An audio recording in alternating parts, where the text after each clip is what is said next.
So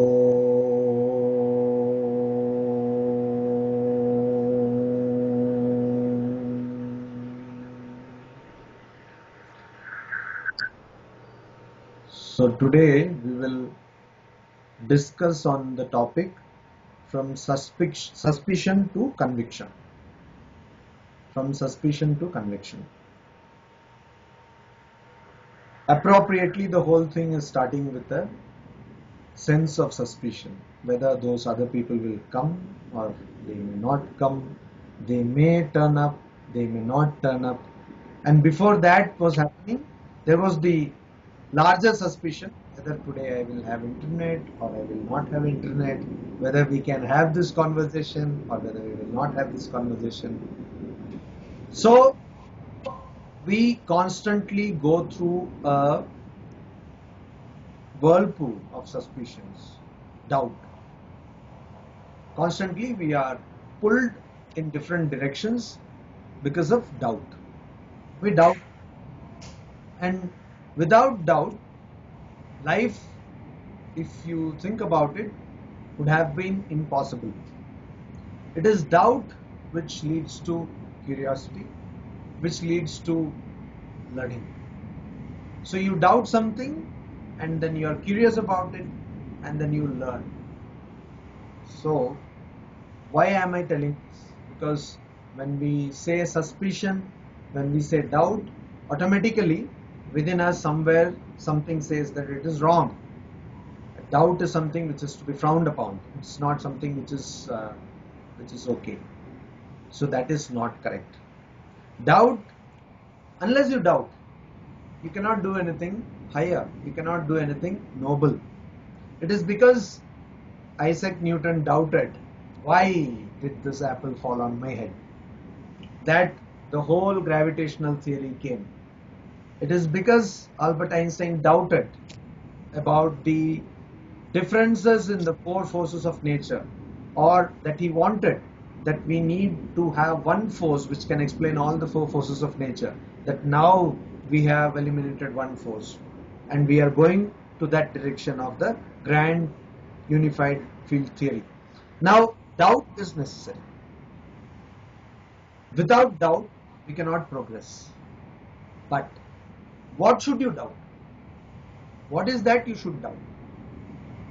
In scriptures, across world religions, we see a word coming off and on, and that is called discernment.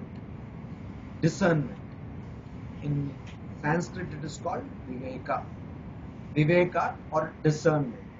You discern, you decide what is correct, what is wrong, what is to be done, what is not to be done. Or to put it in the language of the Upanishads, Shreyah, Preyah, the pleasurable and the preferable. So what is that which gives me pleasure, but what is that which is preferable? Or put it in the language of matrix, the red pill and the blue. Anyone aware of red pill and blue pill? Anyone who knows this reference from matrix? No. No one knows this reference from Matrix? Red pill and blue pill? Hello. Has anyone watched the movie Matrix? No, but it's a system of management where the higher authority is followed by the... No. Talking about the movie Matrix. Have you watched it? Yeah. Do you remember the reference of the blue pill and the red pill? No. So there is long back. So it's all forgotten. So there is this place when a person comes and tells you that you take either of these pills. One pill will give you knowledge of what is actually behind the matrix, and one pill will just put you into the matrix and you will be just... So in our life also there are two choices always, pleasurable over preferable. Like, why are you wasting this wonderful weekend on listening to this I guess so, completely useless talk anyway. So that means you have made a choice, right? Somewhere you have made a choice, and that is somewhere you thought that this is preferable over that pleasurable thing. May not be so pleasurable, but all the same it should be preferred. Now this is what, so the doubt comes. You're always on a crossroads and you want to question things. You want to question things. The questioning is there inside you. In the Puranas, we get this legend of both Indra and Virochana going to Brahma, Prajapati, and asking, it is there in the Puranas and also in the Upanishads, asking the question that who is this person, or who am I? What is my true personality? And then Virochana is told that you are your true personality. Then he goes and he says that you see the reflection in the pool, and both of them go and see the reflection in the pool, and they say, yeah. Virochana says, yes, I am the true personality. That means this body is the true personality, and he stops there. Indra also goes and sees his own reflection in the pool and says, no, this is my personality. But no, because my personality is not changing, but the body is changing. So I should be definitely something much more than that. And that is what the doubt. You see, that doubt which Indra had in the mind led him to go further and further and further, and he got the knowledge of the Atman. Krishna was satisfied, was content with the first direction he got, and he thought he is the body, and he did not get any higher knowledge. What is research? We have a hypothesis. What is hypothesis? It is something which we think, which we doubt may be true. And that hypothesis we keep, and then we keep on collecting data, empirical data, and based on that we keep on changing our hypothesis. And finally we come to a conclusion which may, for all we know, totally opposed to what was the original hypothesis. So we have to doubt things. How? Why should we doubt things? Why should we doubt things? Any one of you? I'm saying we have to doubt things. Why should we doubt? Only then we will get to know what is it. Only then you will know the true nature of things. Otherwise, you will always be in optical illusion. So the classical example is that you see something, and then you, before you even grab that, you need to know whether it is a living being or a non-living being. If it is a living being, then what kind of living being is it? Is it going to harm you, or is it not going to harm you? Or if it is a non-living being, whether it is an explosive or not. So many things you need to know, and then that doubt comes. So basically in spiritual life, what is the doubt we should have? Who am I? Who am I? That's the question we should have. So the doubt is that what exactly is my nature? And why should we have that doubt in spiritual life? Because we are constantly suffering. In this world, there can be nobody who is not suffering. So we are constantly suffering. And to get rid of this suffering, we need to know who am I, what is my true nature, and where am I heading to? What am I going to achieve out of doing this particular thing, or any particular thing, for example, for that matter. So that constant questioning should be there in my mind, and only then will be I in a position to attain the knowledge of myself, a knowledge which will be without any doubt. We talk about God realization, talk about the knowledge of Brahman, truth, etc. What actually happens there is that you get a knowledge of yourself which is doubt free, a knowledge of your own personality which is doubt free. There is no doubt in that knowledge. So that kind of knowledge we need. Why? Because then we would be free from suffering, and then we would be free from doubt. So unless you know something properly, thoroughly, you always will have doubt. And when we are saying that you should doubt, that means that you should keep on learning you should not stop your learning curve. You should keep on learning, because you should find out a doubtless answer to questions. So now this doubt keeps on coming unless you have got the true knowledge. That is why Buddha says that if somebody tells you something, do not believe. If some scripture or some books tells you something, do not believe. Do it for yourself. Find out the truth for yourself. So that gives you a truth. What you find, Sri Ramakrishna says, is that spiritual truth can never be defiled. Spiritual truth can never become uchishta, or spiritual truth can never become defiled. Why? Because everyone will be telling about the truth in one's own way. Every person, when that person gets the realization of the truth, will speak of it in a different manner. So it is not going to be defiled. It is always going to be pure. It is always going to be pristine. But the expressions will be different. So that means this truth, this ultimate reality, it's an experiential wisdom you get. It is not an empirical wisdom. It is not a wisdom which you can read or you can learn or you can get as some particular data. But it is a wisdom which you can get or which you will get by experiment. But what kind of experiment is this? This experiment is a little bit different kind of experiment, and that experience what you get is going to be a totally subjective experience. A person X, if he or she realizes the truth, will not be same like the realization of truth of person Y. It will be totally different. Now this is a process. This traveling from doubt to a condition or state which is doubt free is a process, and it can take enormous time. In fact, it can take several lifetimes. Several means maybe thousands of births it can take. But this is a process. From point A, or full of doubt, you go to point B, which is completely doubt free. Now how does this process take place? What happens in this process?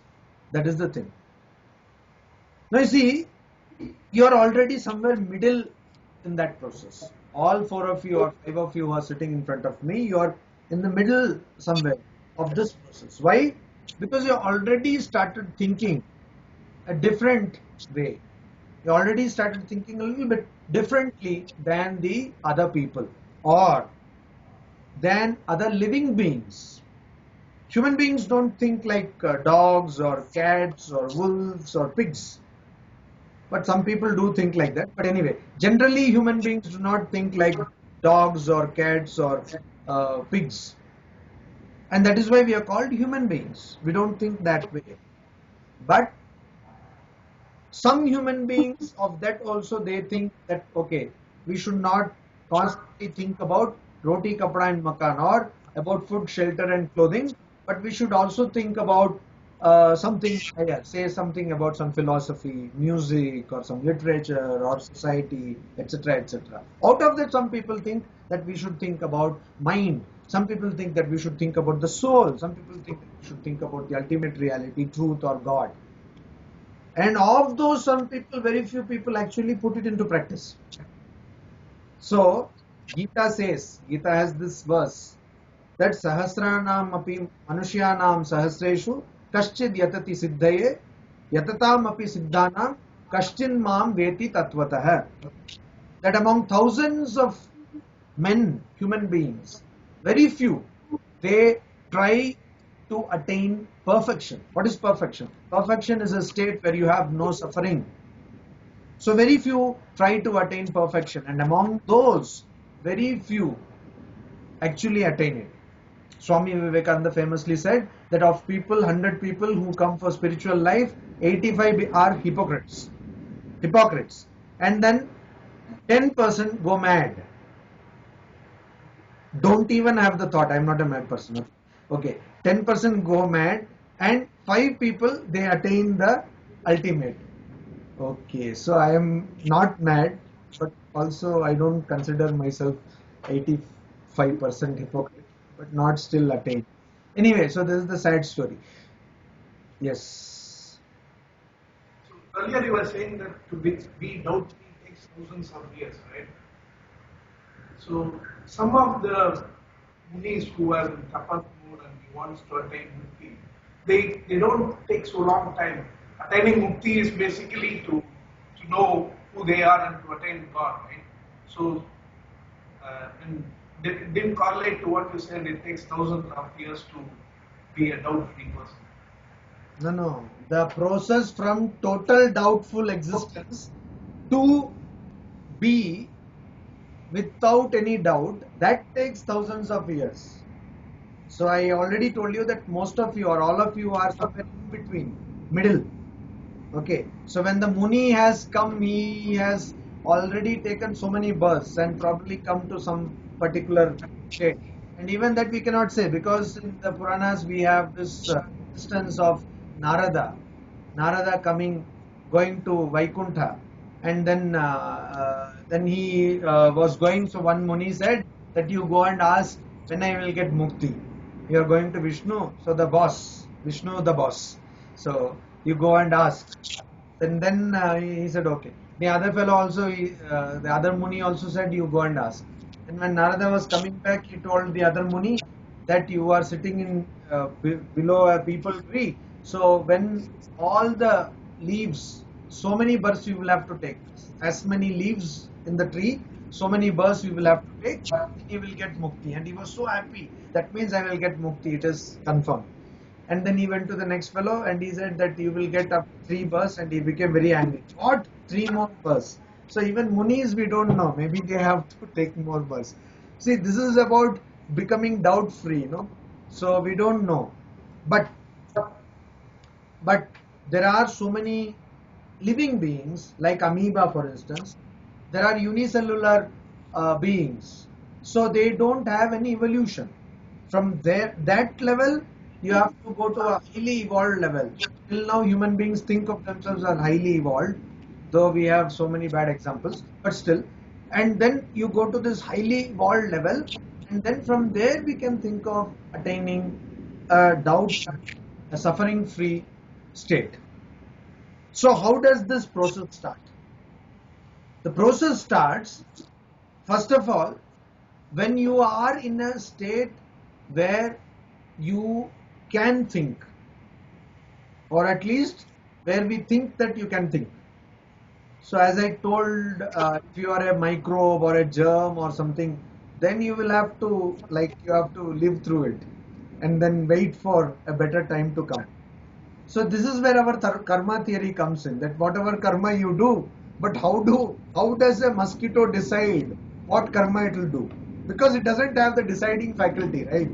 So it has to just wait with the time. A mosquito does not decide, okay, now I will go and bite the president of United States of America because I like it. It will not be even able to fly. Say suppose from India it has to fly to USA. It will not even stand the journey. So how do you decide? You cannot. So there is some point, that is why in Vivek Chudamani, Shankaracharya says that you see, you have to understand that what you have got now is something which is durlabham, something which is very rare. You have got human birth. And in human birth you have got something where you actually start questioning things. Pumstvam. People have wrongly translated it to mean that the male body. It's not male body. It is what Swamiji says, manliness. Swamiji talks about this. He says manliness. I want this quality from every man and also from every woman for which I don't have any words. He says this quality I expect from every woman also, but I don't have a word for that. So this quality of questioning things, of not taking things just lying down, upright, being forthright, that quality. So, okay, what is the speciality of a human being? Hmm? Huh? Intelligence. Huh? Intelligence. Orangutan did not have intelligence. Rebirth. Rebirth. Why every being takes rebirth? I was just telling you that. Human being's intelligence is much more evolved than orangutan. Hmm. You are microbiology now. So microbiology, now what is the biological speciality, USP, unique selling point of a human? First of all, what is the scientific name of human beings? Homo sapiens sapiens. Homo sapiens sapiens, thank God. I've been asking this question many people and all of them wrongly answer all the time. Homo sapiens sapiens, two sapiens. Okay, and now what is the biological quality of a human being? Speciality of a human? Physical. Ahara Nidra. What? This is the biological No, attributes of special USP, which is not there in other beings. What is this? I think thought process which is correct, which is wrong correct, that's judgmental. No, you give a monkey a banana. It will first do some discrimination, whether it is a plastic banana or a natural banana. human being has the capacity to control his desire, but the others, Seriously, yes, human being has the desire to control this.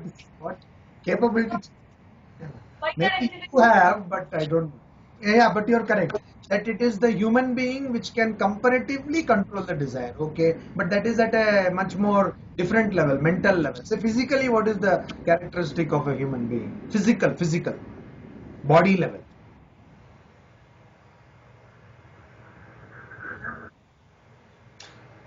The point what you have told is, suppose we keep some tasty food.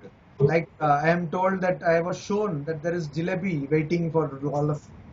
So, She's saying sixth sense. huh? Sixth sense. Sixth sense. Many people can't use the five senses. Sixth sense.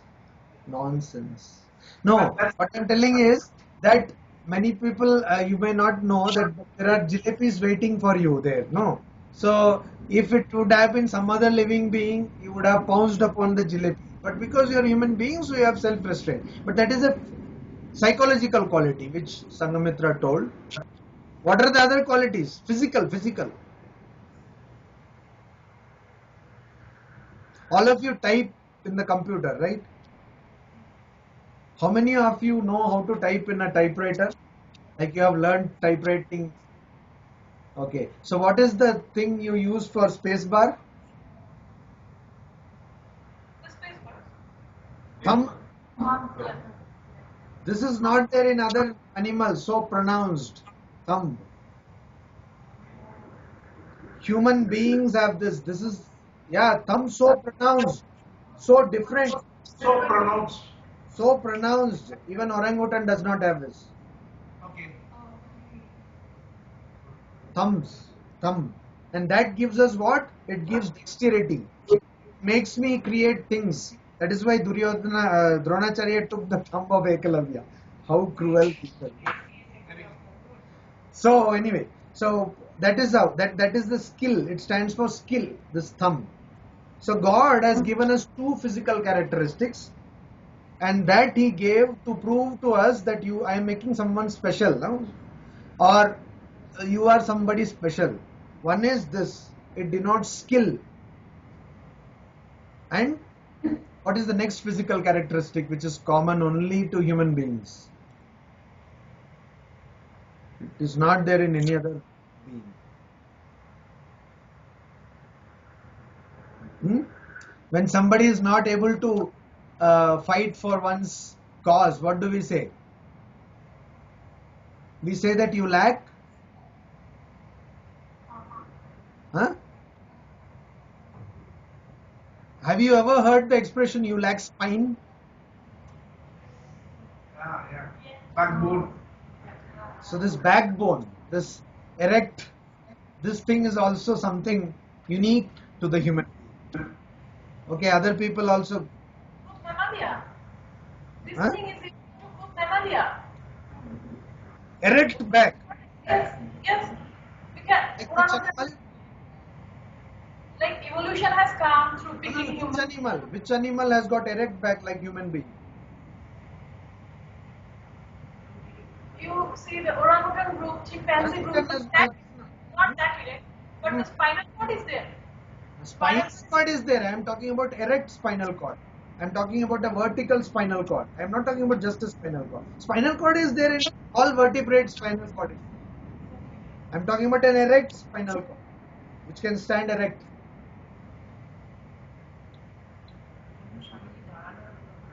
Okay, there is nobody, don't think. So microbiology.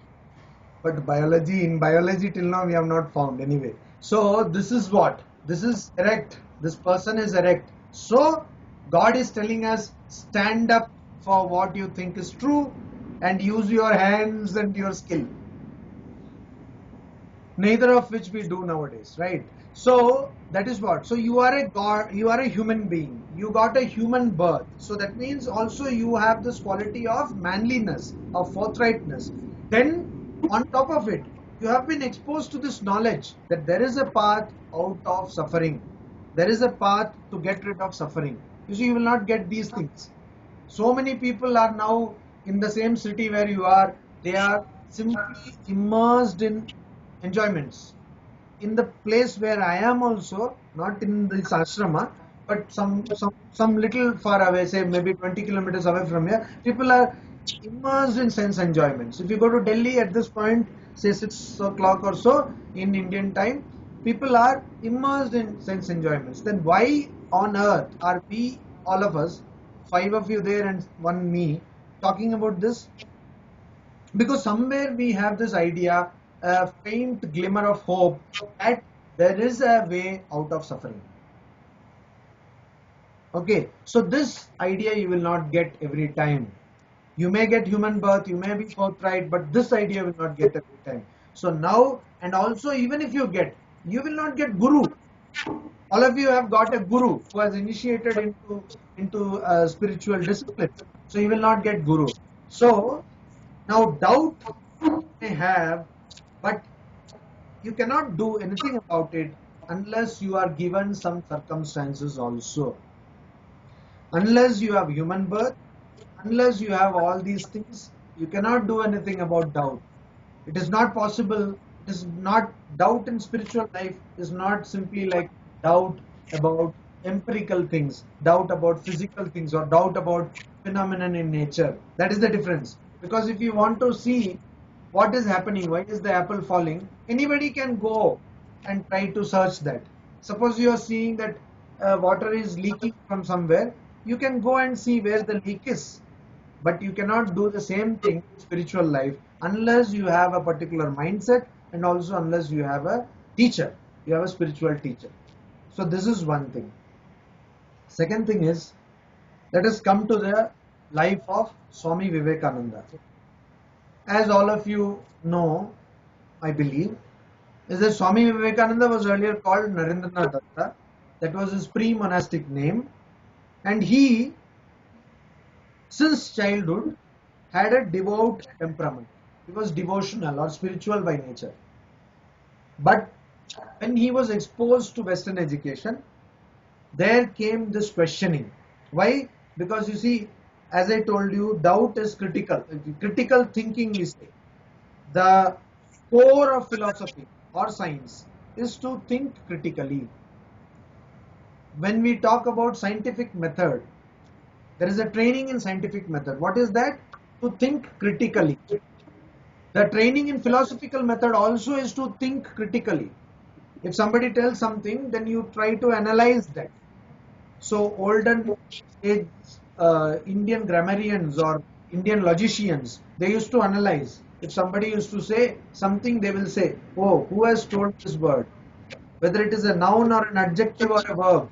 Whether the verb was before the noun or after the noun. So the meaning would be analyzed. And that is why we have so many commentaries and so many glossaries, glosses and so many things on various scriptures.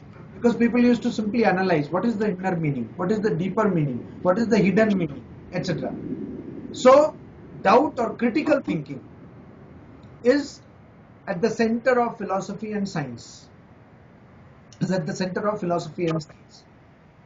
But that thinking will help you only in philosophy and science. In spiritual life, it will not help you. So now Narendranath Datta, when he was exposed to both science and philosophy, he came face to face with this critical thinking.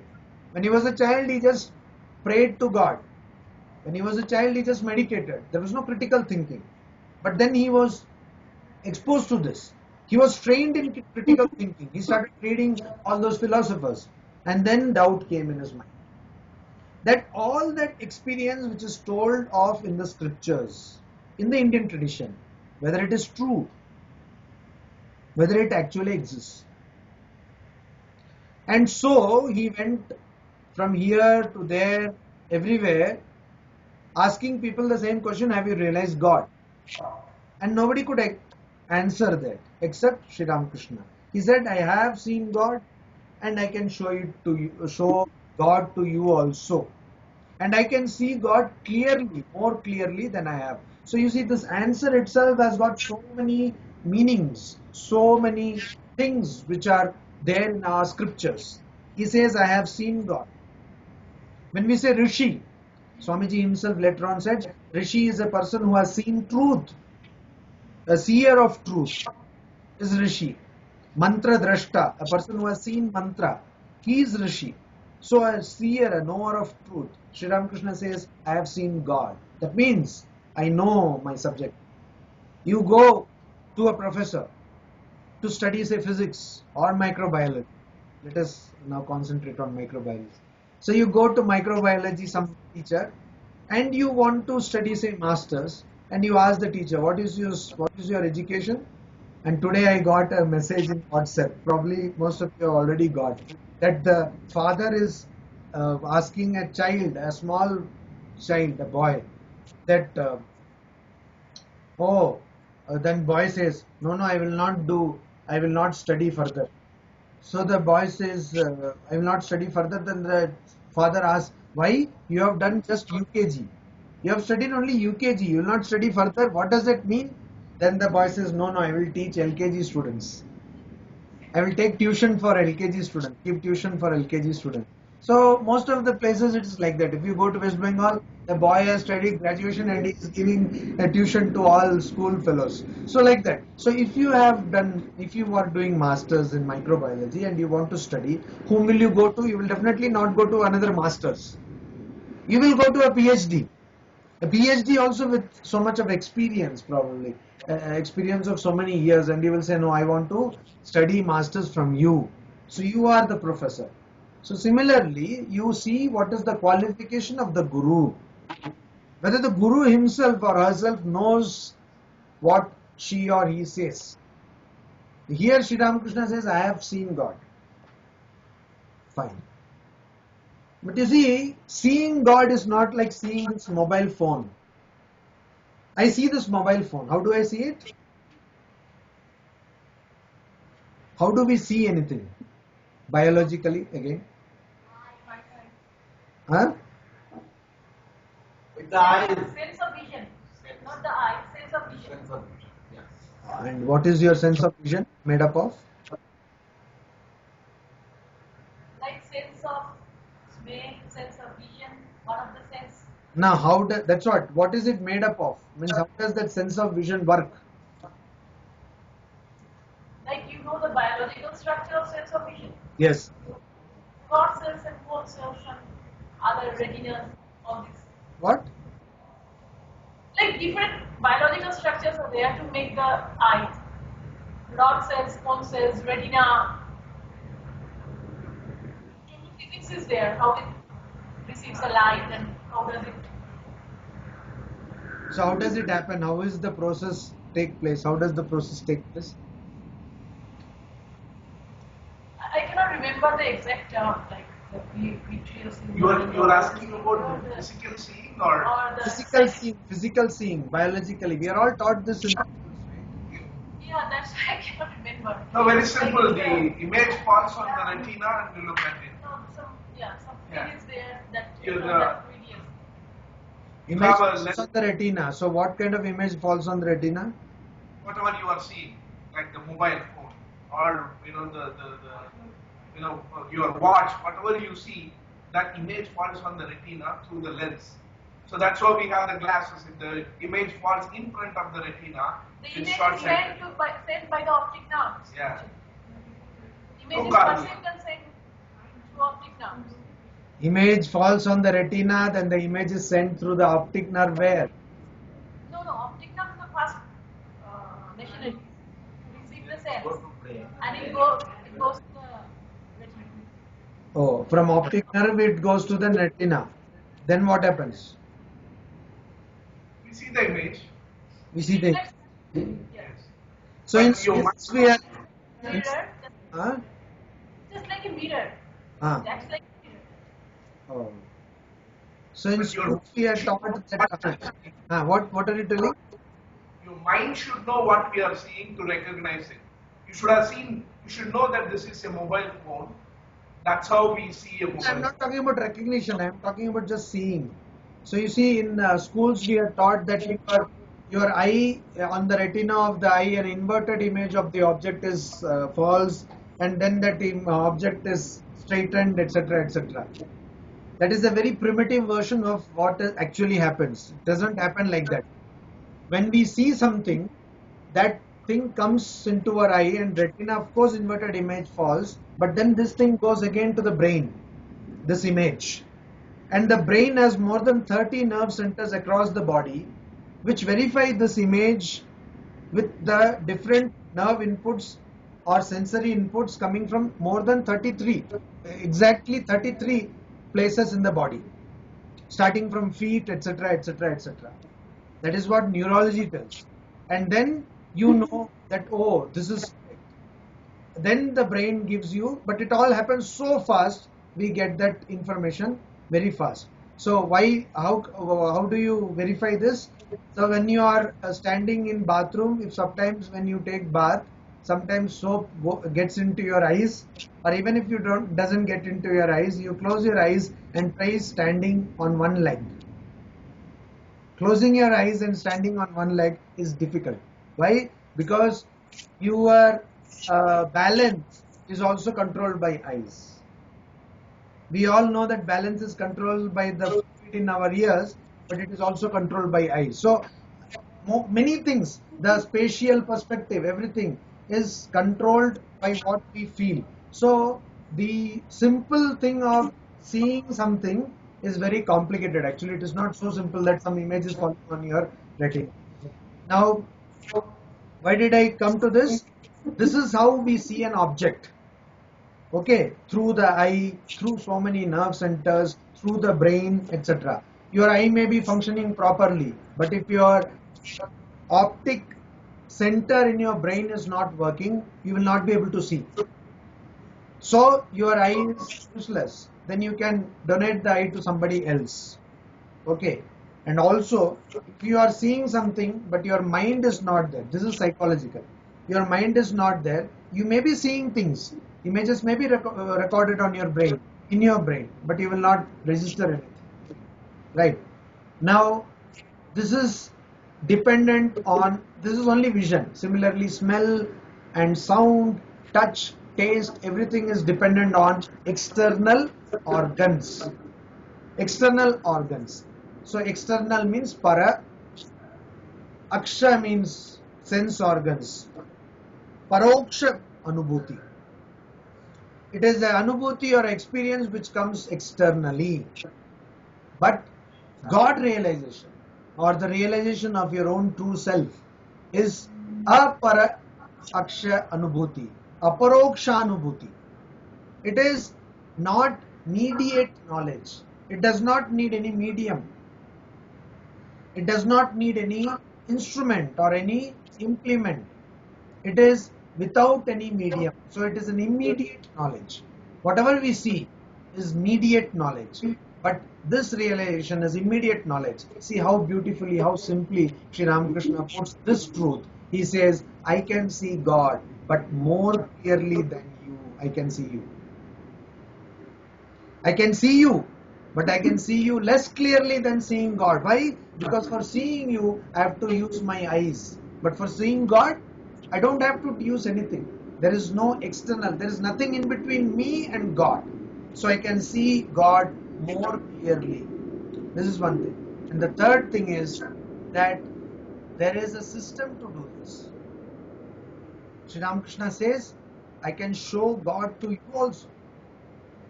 But there is a system to do this. That means it is a truth first that yes, I have seen God. That means it is a truth. In science, what do? We first find out from doubt, we create a hypothesis, then we find out a truth, we get some data. So Sri Ramakrishna says that yes, it is a hypothesis, but it is also a truth that God is there. I have seen Him. And also I have got empirical data. That means I have seen Him. That means it has been done. It can be recreated, or it has been done, or it has been seen, it has been observed. In science, what do? We say that first there is an hypothesis, then there is observation, data collection. So Sri Ramakrishna says, yes, it has been observed. And then the third thing is, it can be repeated. It is not a non-verifiable truth. It is not a truth which is done only once. I can show it to you also. It is a repeatable, verifiable truth. It is a truth which can be brought again and again, but you need to follow this experiment. If you follow this experiment, if you follow this methodology, then you will get the same result again and again and again.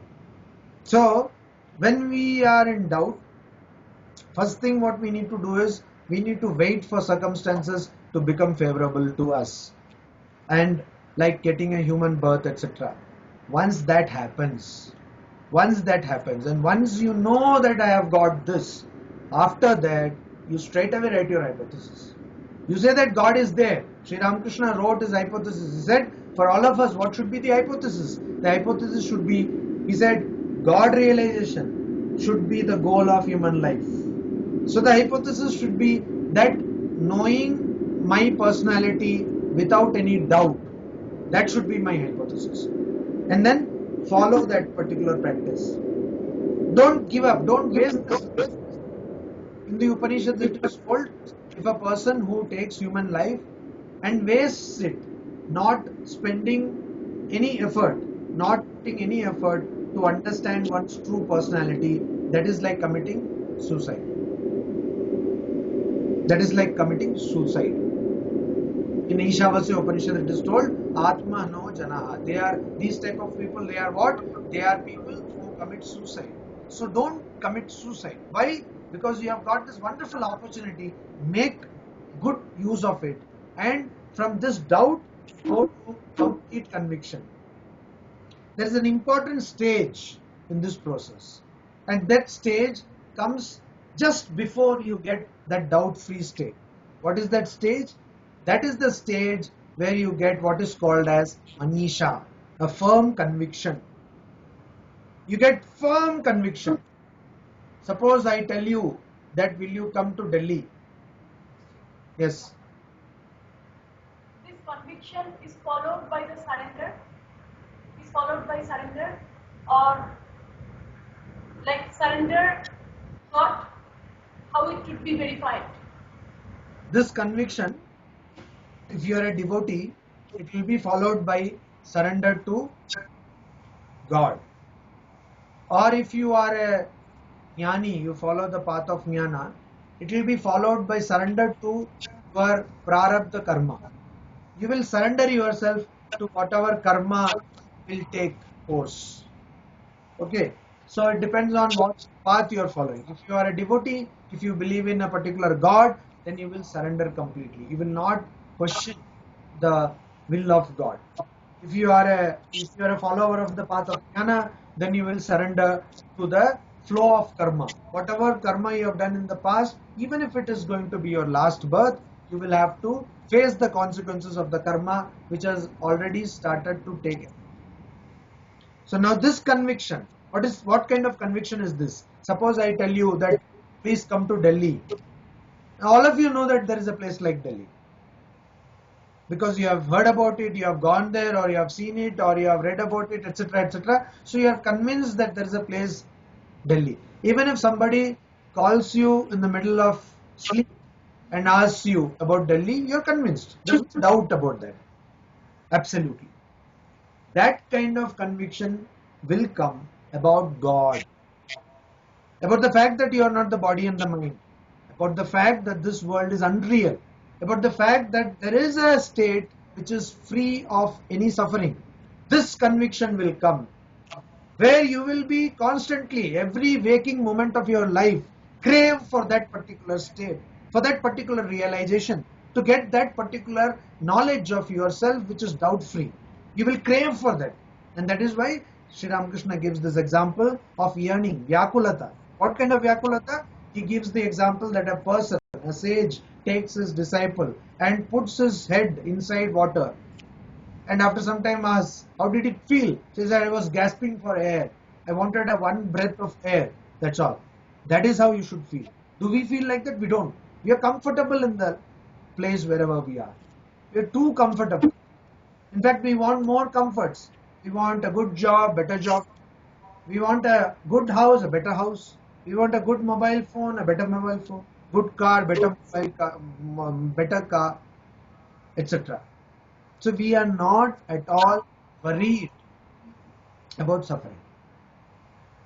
So why do we suffer?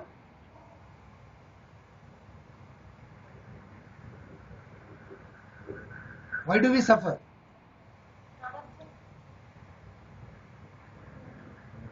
Jui, why do we suffer?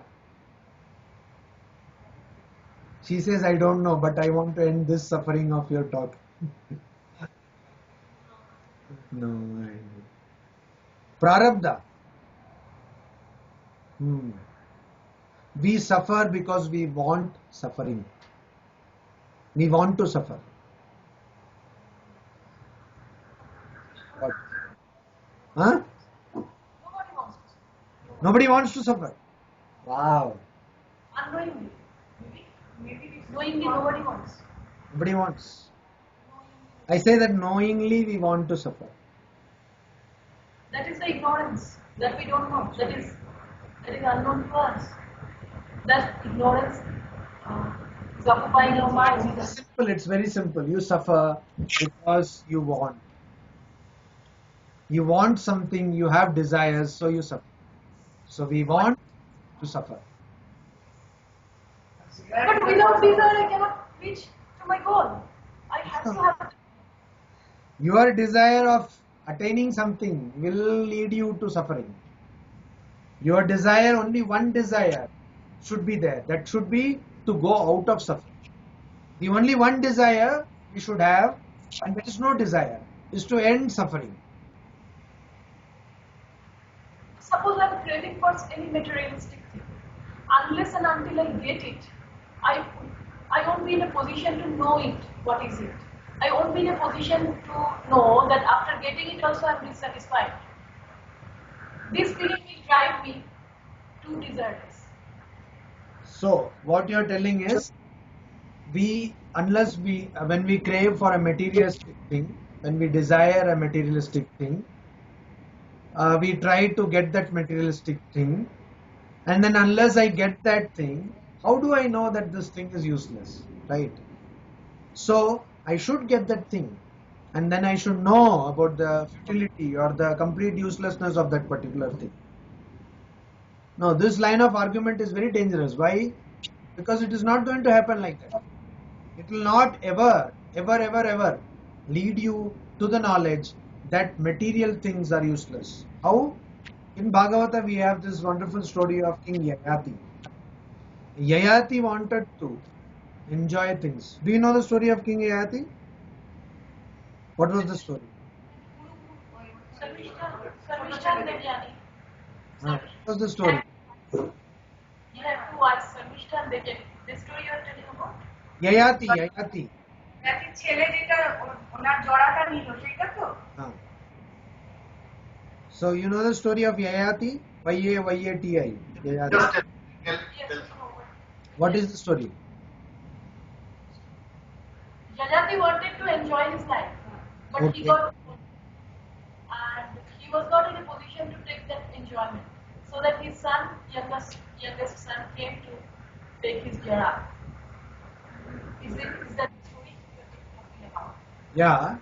So he took the age of his son. For 1,000 years he enjoyed, and again another 1,000 years he enjoyed, but he did not get any satisfaction. So this Yayati says that it is like to expect satisfaction from sense enjoyments is like expecting the fire to be put off by putting ghee into it. If you put ghee into fire, it will not be put off. So by going after material objects or sense objects, objects which are enjoyments for our sense organs, we will not get that suffering free state. It is not possible. That is why all scripture talks about vairagya, dispassion. Dispassion is necessary. What is the mother tongue of Venkat? Taman. I remember. Well, last time, earlier two times I have talked to you. So last time, so you see in Tirukural, you might be aware of Tirukural. Tirukural is what you call a couplet. There are 1,330 couplets arranged in 133 chapters. Each chapter having 10 couplets, much like Kabirdas Doha. So Tirukural, in one Tirukural, Tamil Tirukural, it is told, Yadanin Yadanin Ningiyan Nodal Adanin Adanin Ilan. Do you know this, Venkat? I don't know the exact meaning. Yeah. So the exact meaning is Yadanin Yadanin Ningiyan Nodal. Ningiyan means removing. Nodal means attachment. Yadanin Yadanin. From whatever you remove attachment. Adanin Adanin. From that whatever. Ilan. You will not have what? Suffering.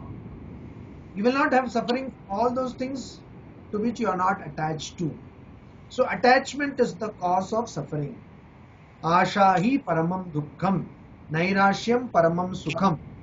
So when you have this complete dispassion that no, this is not me, I have come into a wrong place, I am in a wrong state of existence, only then will you have complete conviction. You will have conviction that yes, I will attain, and that comes just before you will be realizing God. So this process of traveling from doubt to conviction is possible. Many people have done that, and in recent times Sri Ramakrishna has come and he has certified all the spiritual disciplines of Christianity, Islam and Hinduism, and he has shown that it is possible to attain this in this very life. So now what we should do is we should start our practice. For example, practicing truthfulness. You have to take things and start practicing. Be truthful. Don't speak even one lie, not even remotely. And it's so simple to practice, isn't it? Every one of us can do it. So please do it. That is how we go closer and closer to that state where there is a doubt-free understanding of our own personality. Any questions you have?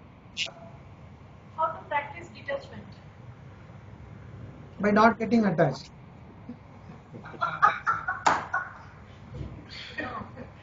No, So, you have to get attached. Suppose I have a son.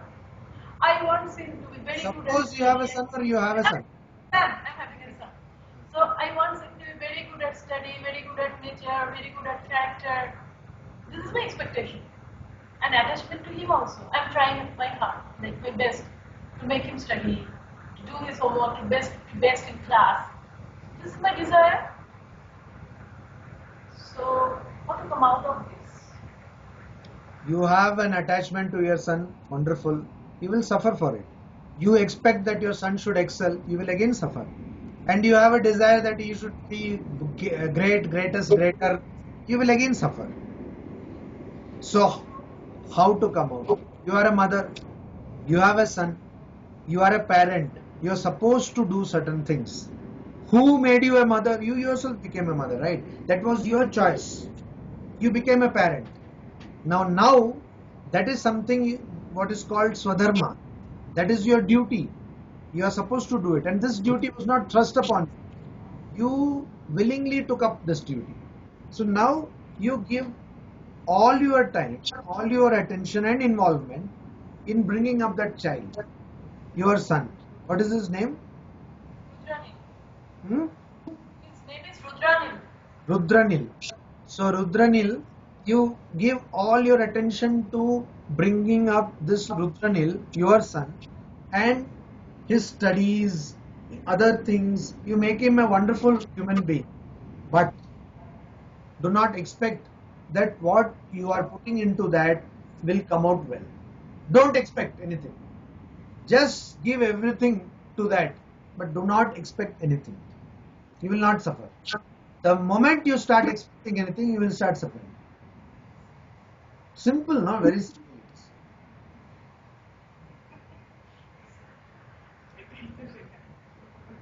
A question off track of this discussion what we are having. When I go to some temples, most of the temples, like for example from like Tirupati or Mylapore temple or Chidambaram Nataraja temple, I go inside, I feel some vibrance there. So everyone says that most of the people when I go and say I feel vibrance there, I feel so my mind is changed and I feel so comfortable. Everyone says that's my mindset, and I'm giving a message to my mind saying I'm going to the temple, so that's why I'm getting that vibrance. But scientifically, is there anything that is giving the vibrance? Now, I don't know about scientifically, but it is pure psychology and it is true. That is in Sanskrit called tanmatra. It is true. Why? How is it true? Okay, you go to a temple and you feel some vibration. People may say that you have no other work to do. You all read that scripture and all that, and that is why your mind has gone. Okay. Ask those people a simple question. When you go to a hospital, what do you feel? Do you feel very healthy? Nobody feels healthy when they go to hospital. When you go to a police station, what do you feel? Do you feel very calm and comfortable? Like you want to do meditation now? No, you don't feel like that. When you go to a court, what do you feel? You feel distressed. Why? Because thousands and thousands of people have gone there with that mindset. And that has left an impression on that place. Thousands and thousands have suffered in a hospital, and that has left an impression in that place. And why do people go to a particular place to do romance? Same answer. Thousands of people have gone there as couples and talked sweet nothings, and that has left an impression on that place. That is why in Narada Bhakti Sutra, Narada says, Tirthi Kurvanti Tirthani. People who are great devotees, they make a center of pilgrimage a center of pilgrimage. They leave an impression. Or better still, go to a library. Even the most dull student feels like studying when one goes into the library. Why? Because so many people have studied in that. So this is true. It is not because of your personality or anybody. I think through everything is fine, but what I'm trying to figure out is the vibrance where it is coming from the mantras or No. It is coming from the fact. It is coming from the fact that thousands of people have tried to concentrate their minds and try to pray to God, etc., in that place. স্থান মাহাত্ম্য এটাকেই বলে। Stan Mahatota alada. Stan Mahatma হচ্ছে when in a place you say what is the legend or what is এটাও বলা যেতে পারে, but actually when we say Stan Mahatma মানে ওই in that place what has happened something. But Tanmatra, that means so many people have tried to do the same thing there, and that has left an impression on that place. Okay, so even people who do not believe in God, even people who do not read scriptures, even if they go to a temple, their mind will be calm. It will have a soothing effect on their minds. So there is that vibration, whatever we say, because of better way to explain it, there is something there. Just like it is there in a hospital, in a library, in a police station.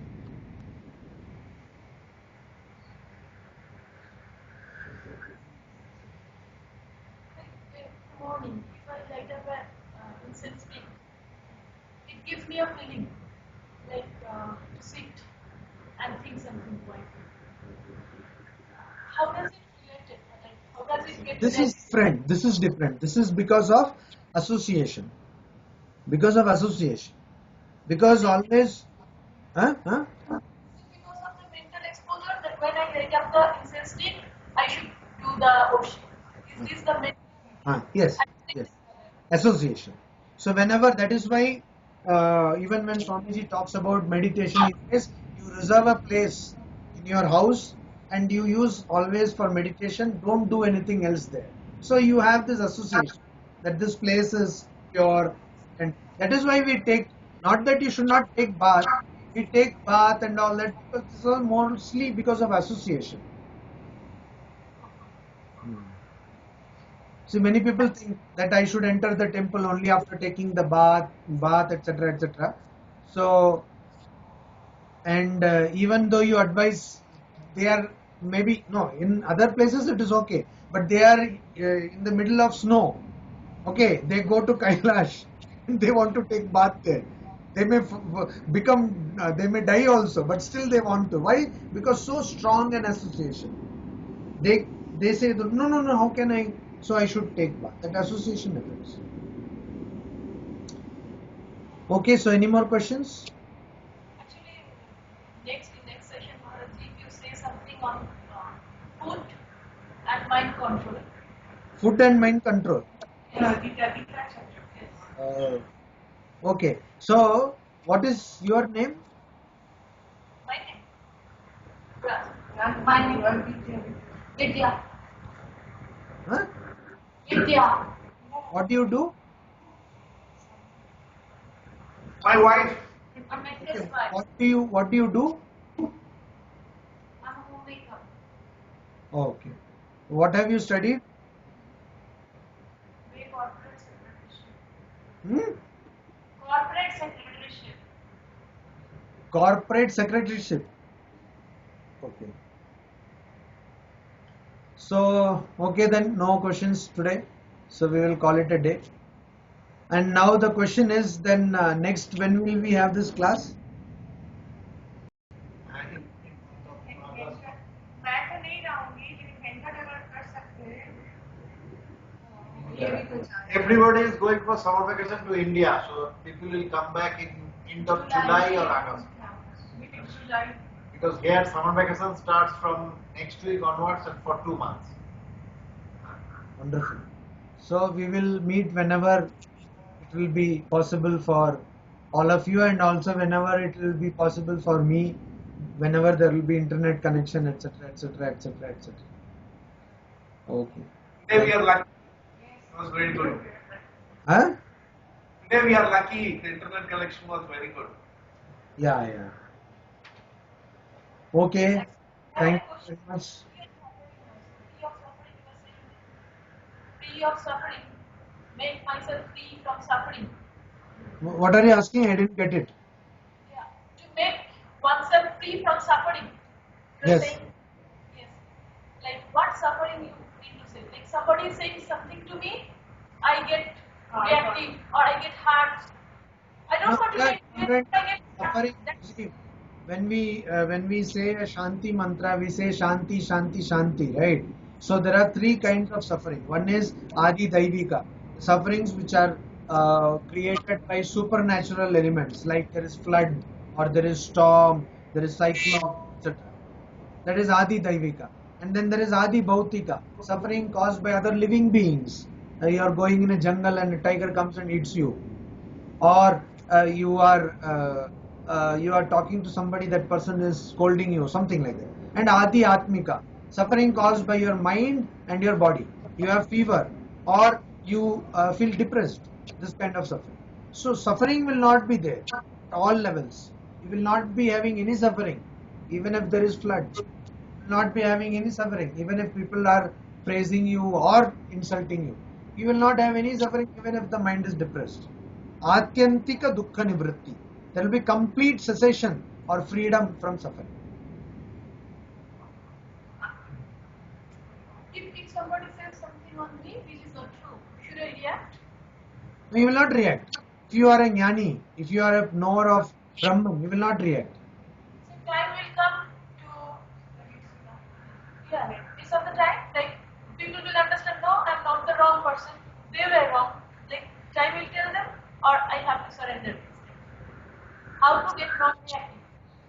No. This is not about what people will understand or not.